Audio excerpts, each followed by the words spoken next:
بسم اللہ والصلاۃ والسلام علی رسول اللہ۔ ایک سوال ہمارے پاس ہے کہ کیا قیامت کے روز کوئی کسی کو نہیں پہچانے گا؟ جیسے ماں اپنے بیٹے کو نہیں پہچانے گی، بھائی بھائی کو نہیں پہچانے گا، بیٹا باپ کو نہیں پہچانے گا، تو کیا واقعی اس طرح ہے؟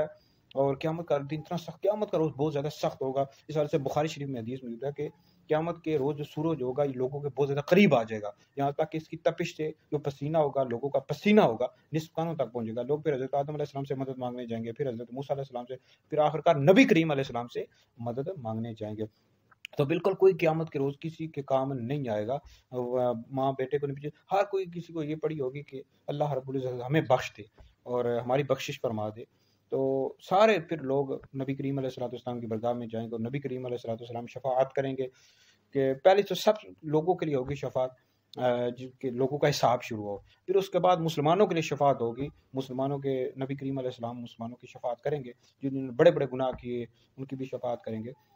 تو بہرحال نبی کریم علیہ الصلوۃ والسلام قیامت کے روز جو جتنے بھی مسلمان ہیں نبی کریم علیہ السلام کو ڈھونڈ رہے ہوں گے۔ والدہ بیٹے کو نہیں پہچانے گی، بیٹا ماں کو نہیں پہچانے گا، بھائی بھائی کو نہیں پہچانے گا، اتنا ہی سخت دن ہوگا، ٹھیک ہے جی۔ ہر ایک کو اپنی اپنی پڑے گی، لیکن سوائے نبی کریم علیہ السلام کے کہ آپ اپنی امت پکار رہے ہوں گے اور آپ اپنی امت کی بخشش کے لیے دعائیں کر رہے ہوں گے۔ یہ میرے آقا علیہ الصلوۃ والسلام ہے، اپنی امت سے کتنی محبت کرتے ہیں، لیکن امت کو دیکھیں، پتہ ہی کچھ نہیں ہے، نمازیں پڑھتے ہی کو نہیں ہے، روزے رکھتے نہیں ہیں، دین کی طرف آتے نہیں ہیں، گناہ کیے جا رہے ہیں۔ تو امت کو چاہیے کہ نبی کریم علیہ الصلوۃ والسلام کی جو شریعت ہے اس کے مطابق زندگی گزاریں، اسی میں دنیا میں بھی فائدہ ہے اور آخرت میں بھی فائدہ ہے۔